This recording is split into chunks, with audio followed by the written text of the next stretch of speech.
Алдыда 2020 өтө турчу парламенттик шайлоо келатат. Буга байланыштуу саясий партиялар кызуу даярданууга өтүштү. Ошондой партиялардын бири Мекен ынтымагы саясий партиясы бүгүн журналисттер менен жолугуп, партиянын программасы тааныштырылды. Анда өлкөнүн негизги социалдык, экономикалык жактан өнүгүүсүнүн потенциалы каралган.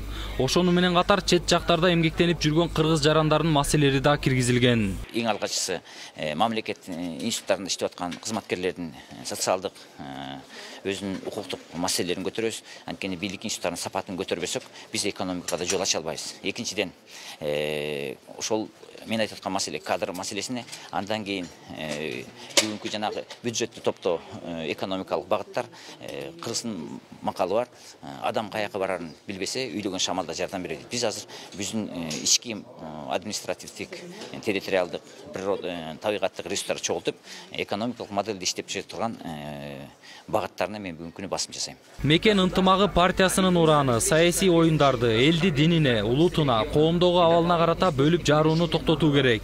Биз көп улуттуу өлкөбүз, жана цивилдүү коом курууга умтулабыз. Биз бир болсок, бизди эч ким жеңе албайт деген чакырык алдында өз ишмердүүлүгүн жүргүзүп келет.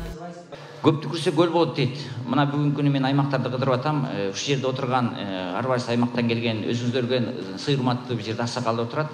Көпчүлүгү бекер оокат болбосун сезип калып, жана биз айткан багытты эч кандай бир талап койбой, милдет койбой, чыныгы ушул программа ишке ашса деген адамдар партиянын катарын толуктоп атат.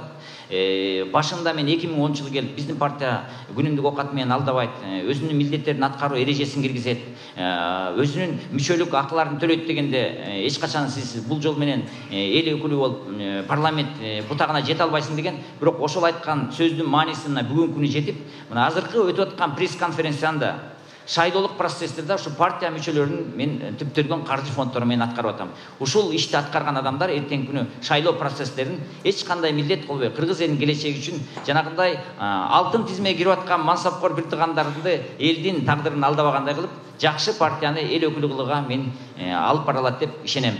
Иш-чарага келген коомдук ишмерлер Мекен ынтымагы саясий партиясынын программасында камтылган маселелер жүйөлүү дешет. Анткени программада көтөрүлгөн көйгөйдүн баары реалдуу.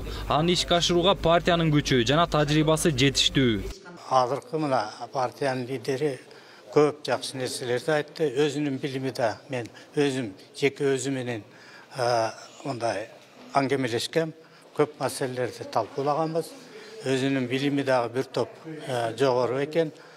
Тилеги да абдан жакшы, тилекке каршы. Эң негизгиси бар, экономикага көңүл бөлүп атат. Бул туура деп эсептейм. Анткени экономика өнүксө, баарыбыз тең жакшы болобуз.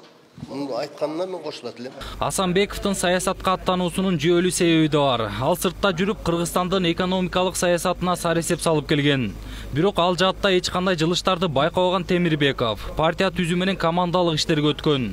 Ошол убакта жигердүү ишке киришкен лидерге бир канчалаган саясий партия жетекчилеринен шайлоого чогуу аттануу үчүн сунуштар түшкөн.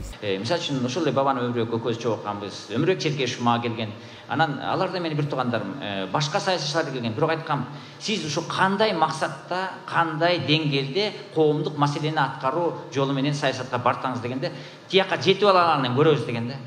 Ошон үчүн мен ойлагам, кеп жетип алган эмес. Жетип алып, мына бүгүнкү күнү мына алты партиянын ашмалтай чыгып отурат. Мен партия өкүлдөрүнөн сурайт элем, намаз окуган адам сөзсүз Куранды билиш керек. Биз мечетке имам үчүн барбайбыз, Куран үчүн барабыз. Партияга өткөн адам лидер үчүн барбай, программа үчүн барыш керек. Ошон үчүн биз ошол программаны сурап, социал-демократ партиясынан сурагам. Силер Маркстын Капиталын окудуңар беле? Бул социалдык теорияны Маркс деген еврей жазган сен, ал Капитал деген эмне деген китеп дейт. Анан кантип кошулам социал-демократка? Мекен ынтымагы саясий партиясынын лидери Темирбек Асанбеков шайлоо учурунда жарк этип телерадиолордон чыгып, шайлоо бүткөн соң караны көрүнбөй калат деген сындардын негизи жок. Ал өз сөзүндө чыныгы саясатчы шайлоо жарышында жеңилгенин мойнуна алып, утуп чыккан талапкерге мүмкүнчүлүк берүүсү керек дейт. Ошондо гана мамлекетте саясий стабилдүүлүк орноп, өнүгүүгө кенен жол ачылат. Анан шайлоо бүткөндөн кийин ар бир элдин чечимин сыйлаш керек. Ар бир ошо түптөлгөн мамлекет саясий стабилдүүлүктүн негизинде өзүнүн иш аракетин көрсөтүш керек. Эмнегедир биз шайлоо бүткөндөн кийин жаңжан чыгарган саясатчыларды саясатчы деп эсептеп, ошо стабилдүүлүккө чакырган адамдарды шайлоо убагынан кийин унчукпай калат деп. Кыргызстан бул маселеден 30 жылдан бери чыга албай келе жатат.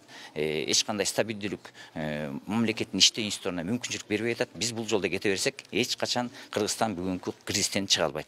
Ошондуктан мен шайлоо процесстеринин астында саясий багыттарды негиздейм, экономикалык багыттарды, анан бийлик институттары ошол багыт кабыл алса экономикалык программаны сунуштоого даярмын. Аталган партиянын лидери ушул убакытка чейин мамлекеттик кызматтарды аркалаган эмес. Анткени менен чет өлкөнүн атактуу чоң бизнес компанияларында иштеп, жетекчилик кызматка чейин жеткен.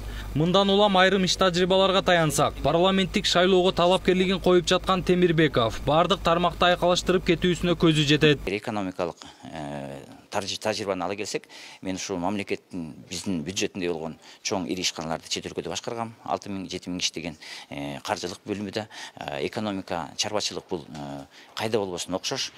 Ошол тажрыйбаны колдонсом, анан саясатты бир гана адам чечпейт. Ошол адилеттүү системаны киргизсе, жакшы кадрлар топтоп, чечилбес маселе болбойт. Мына бул жөнүндөн жөн гана бираз саясий пропаганданын жегинде айтылып аткан сөздөр. Кыргызстанда Мекен ынтымагы саясий партиясынын аты 2010-жылдан бери тааныла баштаган. Ошол жылдардан тарта шайлоолорго активдүү катышып, өз позицияларын ачык айтып келишет.